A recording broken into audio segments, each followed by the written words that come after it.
Hey buddy, Cobonics here. Poppy's in the garage. And headlights, or its eyes, are out of the car. Whole wiring system's out. My firewall patches are in. I don't remember if we showed you guys that or not. I gotta make 2 more maybe. But now, we got some problems. We got rust holes that we're fixing. And it's gonna be fixed. So, it's that. Floor is done. We just gotta do the front. Hopefully this weekend we can get it done. And then make some patches for here and all the way down. We got magnets for this to make. And that's pretty much it for so far. And then we could really get started on the wiring. And that's it to upload, people.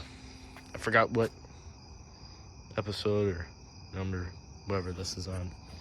So you know it's Corbonics, and that bright is light. That light is bright. We're working on the Ranger right now. Getting the tune in it. Know what I'm saying?